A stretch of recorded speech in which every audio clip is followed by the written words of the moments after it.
Bonsoir tout le monde, nous voici de nouveau réunis pour une nouvelle technique de Juté.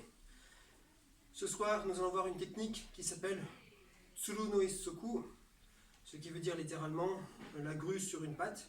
D'accord, donc vous imaginez l'oiseau, une sorte de héron qui se met sur une seule jambe comme ceci. D'accord. Donc pour cette technique nous allons utiliser une esquive qui est proche du Kakushigiri, d'accord, que vous connaissez déjà. Simplement ici donc nous sommes en garde, une attaque arrive qui menace notre jambe avant et donc nous allons esquiver comme ceci, d'accord. Donc c'est comme si je me mets de profil pour que vous voyez bien, c'est comme un Kakushigiri qui viendrait donc devant moi, qui éloigne le pied donc de l'avant. Ça marche. Donc je lève, je remets en place. Si vous le répétez chez vous, vous allez prendre maintenant l'habitude de le faire en même temps que vous levez haut le juté, comme ça prêt à contrer. D'accord. Donc maintenant vous synchronisez les deux.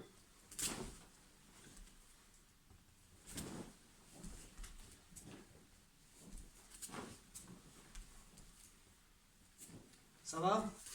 Rien de trop difficile. Après la difficulté reste sur le Kakushigiri.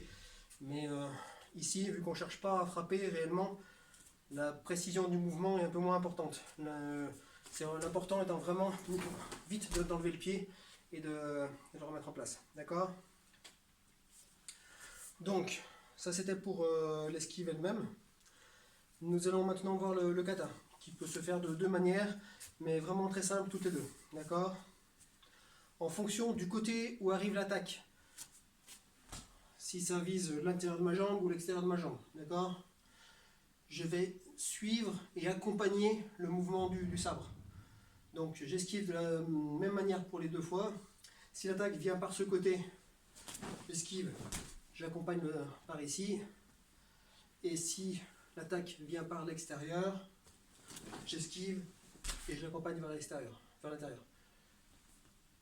D'accord? Ça sera plus clair vu à deux. Donc voilà. Donc voici pour l'esquive, d'accord? On recommence. Et donc là, je vais accompagner son sabre. Ok, donc il y a un léger décalage entre le moment où j'esquive et le moment où je frappe, juste avant de poser du pied, d'accord?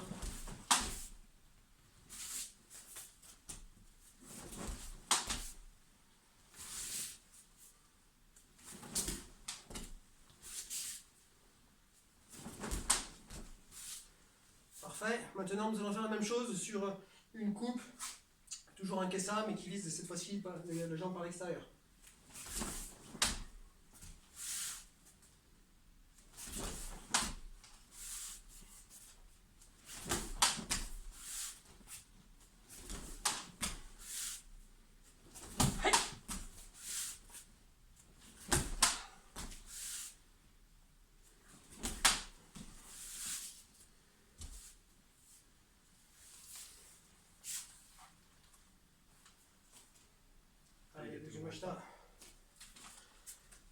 Donc voici Tsuru no Isoku. Vous voyez, c'est un kata assez simple, c'est même plutôt un principe.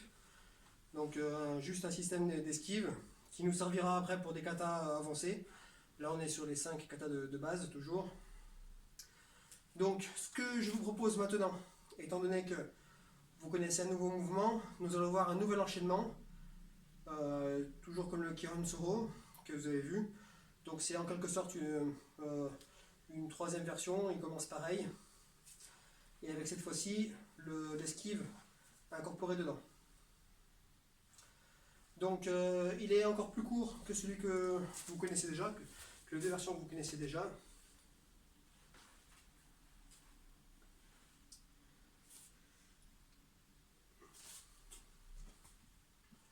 Et donc, nous allons faire Tento Uchi, Migi Kubisuji Uchi, Hidari Kubisuji Uchi. Là, l'attaque arrive, esquive, et je repose directement en Tsuki. Vous voyez, donc il n'y a que 5 mouvements. Ich,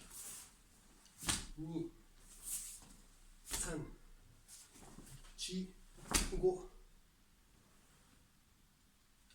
Ça marche, vraiment très simple. Donc, au moment où j'ai fait l'esquive, je pense à armer haut, d'accord?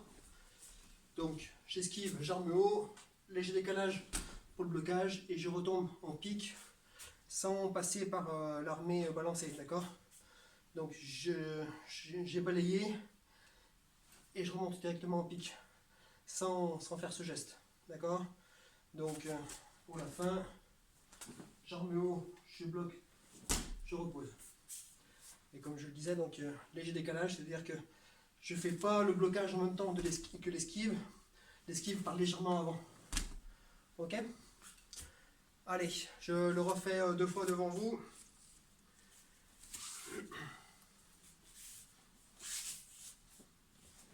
Ich, ni, san, chi, go. Ich, ni, san, chi, go. Une dernière fois de profil. Ich, ni,